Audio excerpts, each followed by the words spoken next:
की कहानियाँ, मुरली की कहानियाँ, मुरली की कहानियाँ, मुरली की कहानियाँ। रहमते प्रभु की है खुदा की मेहरबानियाँ, रहमते प्रभु की है खुदा की मेहरबानियाँ। मुरली की कहानियाँ, मुरली की कहानियाँ।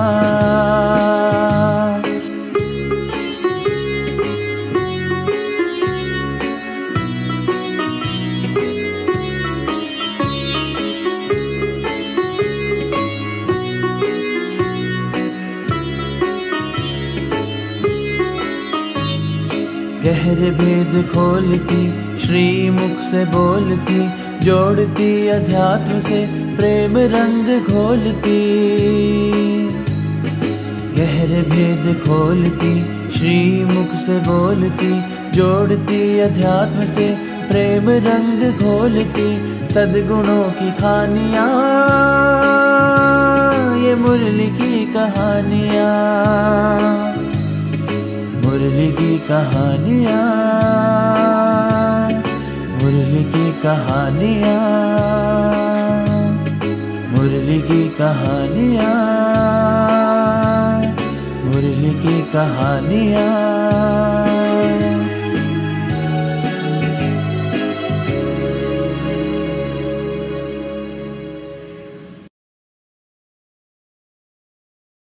ओम शांति।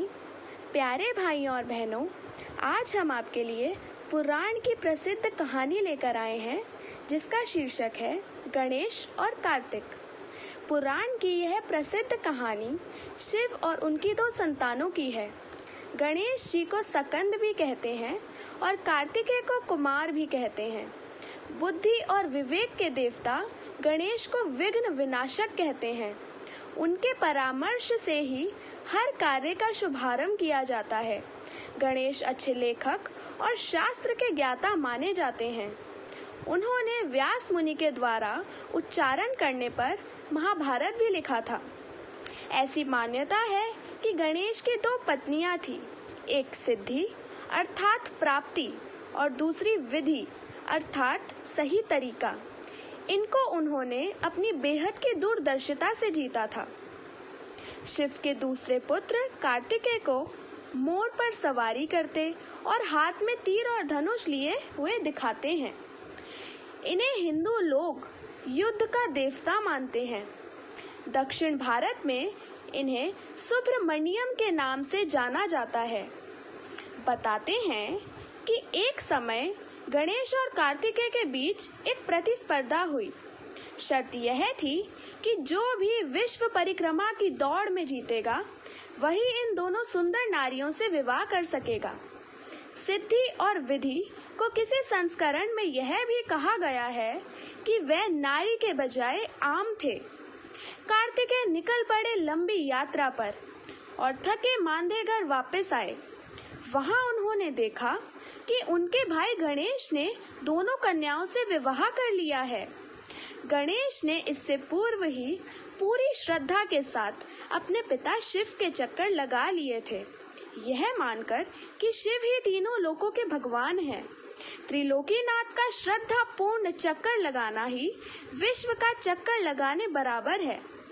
गणेश ने हलचल और हड़बड़ाहट वाली विधि को ना अपनाकर सही विधि से सिद्धि की प्राप्ति करी और उनकी विजय हुई। तो चलिए अब जानते हैं इस कहानी का आध्यात्मिक रहस्य अपनी ब्रह्मा कुमारी दीदी से। ओम शांति। ओम शांति। आज प्रिय दर्शक बंधु, जो आप सभी मुरलियों की कथा और कहानियाँ सुन रहे हैं, आज हम वो कहानी के भावार्थ समझेंगे। पुराण में वर्णन है कि शिव के दो संतान थे, एक गणेश और एक कार्तिकेय। दोनों के बारे में बताया गया है। कार्तिकेय युद्ध में भरपूर थे और उनके हाथ में धनुष और तीर दिखाई गई है। मोर के ऊपर सवार है, मोर के सवारी करते थे। और कार्तिकेय बड़े थे और दूसरे पुत्र गणेश, जिनको बुद्धिमान कहा जाता है, बुद्धिदाता भी कहा जाता है। कोई भी शुभ कार्य करते हैं तो गणेश जी की स्थापना करते हैं, क्योंकि मान्यता है गणेश जी ने जब महाभारत रचने का समय था, मुनि व्यास जी ने जब महाभारत व्याख्यान किया तो गणेश जी ने बिना रुके वो महाभारत लिखना शुरू किया और अंत तक लिखकर समाप्त कर दिया। इसलिए उनको बुद्धिमान भी कहा जाता, बुद्धिदाता भी कहा जाता है।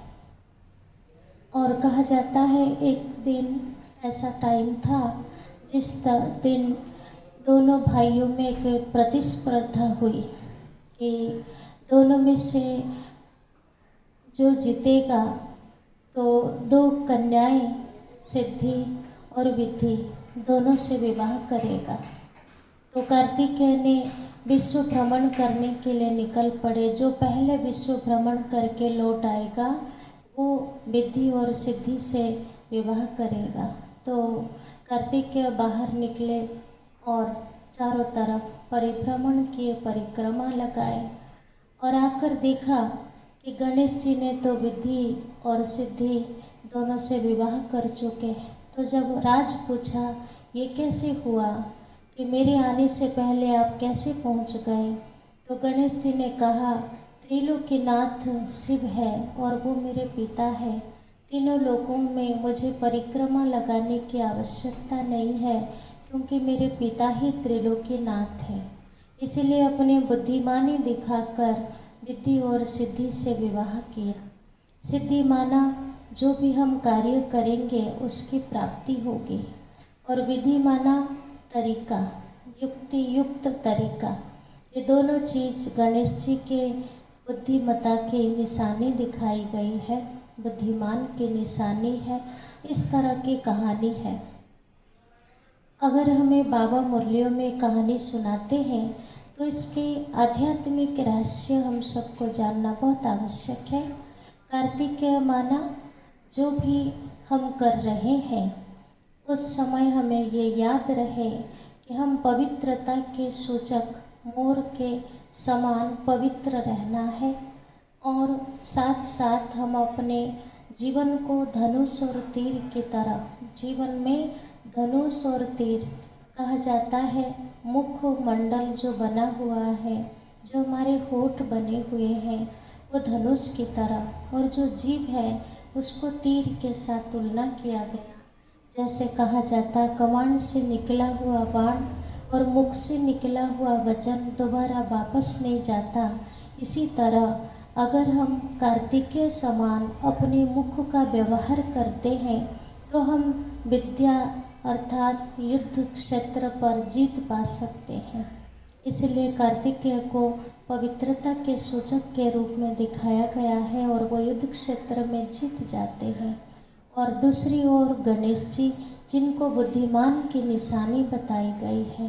गणेश जी के बारे में हमें बताया गया है युग युक्त आँखें हैं और अधिक सुनने की ताकत रखने वाले कान हैं, श्वासोश्वास निराकार परमात्मा शिव को याद करने वाले सुंड है, मीठा बोलने वाले और हमेशा प्राप्तियों के साथ जीवन जीने वाले लड्डू उनके दोनों हाथ में है, और ब्राह्मण का सूचक जेनुई दिया गया है, और ज्ञान की कटारी उनके हाथ में है, और साथ साथ लंबोदर है। इतने अथाह ज्ञान उनके बुद्धि में है, इसीलिए उनका पेट बड़ा दिखाया है, और माया को उन्होंने चूहा बना दिया, इसीलिए वो चूहे पर सवार करते हैं।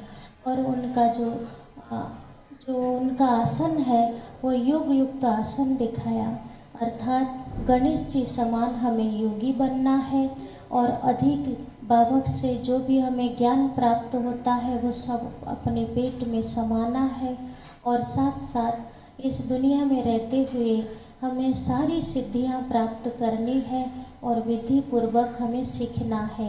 अगर हम ये सब चीज़ सीख जाते हैं तो हम गणेश समान बुद्धिमान बन जाते और कार्तिकेय समान माया से युद्ध पर माया हम जीत जाते हैं। यही इस कहानी के आध्यात्मिक रहस्य है। अच्छा, ओम शांति।